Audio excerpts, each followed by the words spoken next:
Hello, hello. So this is a finished product of my lashes. And I got my Southern Girl plaits. That's what they used to call it back in the day, plaits.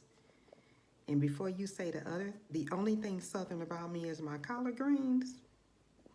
I have really adapted to being a Southern girl. I think I would have did much better had I stayed in the South where my ancestors are from. My ancestors hail from Kansas and Arkansas and Pensacola, Florida.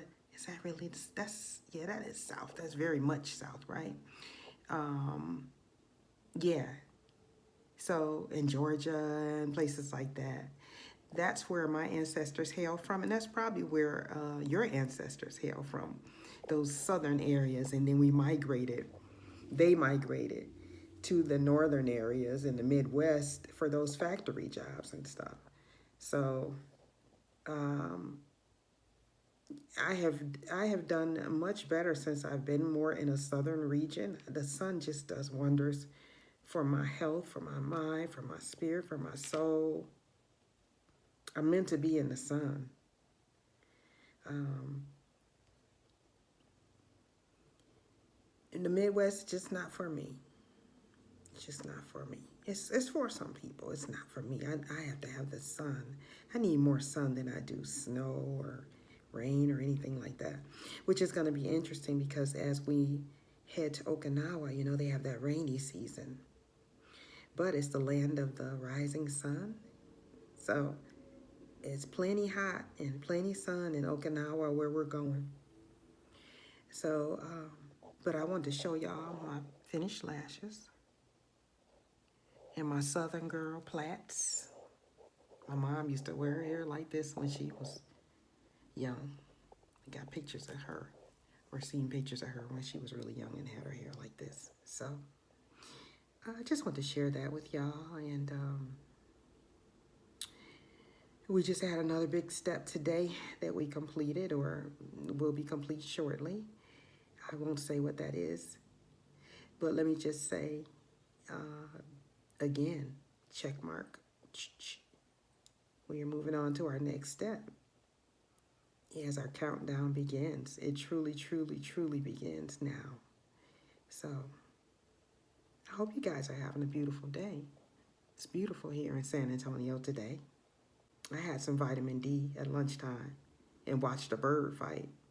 Oh, listen, this is so funny. I want to tell y'all. I caught myself watching these two birds fight, and I had in my mind, I had that I was going to go over there and tell them, break it up. They were fighting. And I was thinking to myself, break it up. And I almost went over there and said, break it up. Are y'all people who think that these animals really understand what it is that you're saying? I got family members. I do it myself. I know people who talk to these animals, dogs, cats, birds, squirrels, anything. They talk to them as though they understand what the heck you are saying. Now, I know that dogs and cats over time, with repetition, you keep saying the same thing, they eventually figure out the tone or maybe even recognize some words. But they don't know what the heck you are saying, person. Listen, do you understand what they are saying? And before you say yes, I really need you to think about that. You don't understand what they're saying when they're barking or when they're meowing or grunting or whatever it is they do, their form of communication. You have no idea what they are saying. So stop trying to pretend that they know what the heck you are saying. Delusions of grandeur.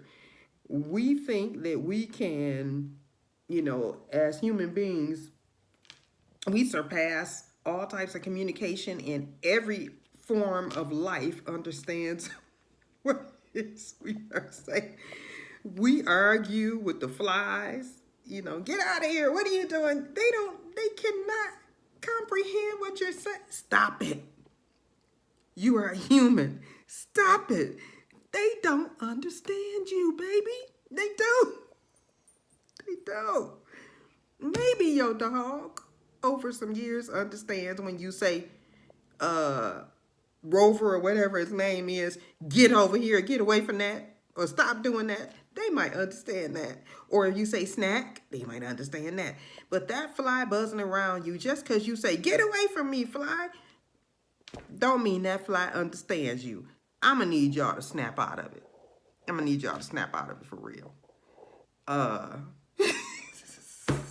Stop thinking y'all talking to these animals. You're not talking to the animal don't understand you. We haven't found a form of community. Wait a minute, let me back up. Gorillas and apes are very smart.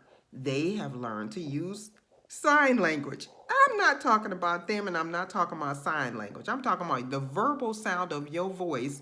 These animals cannot interact with you or understand what it is that you're saying. Don't fool yourself. You watch too much TV and you think these animals understand you. They don't. Snap out of it. Snap out of it. I'll see y'all later.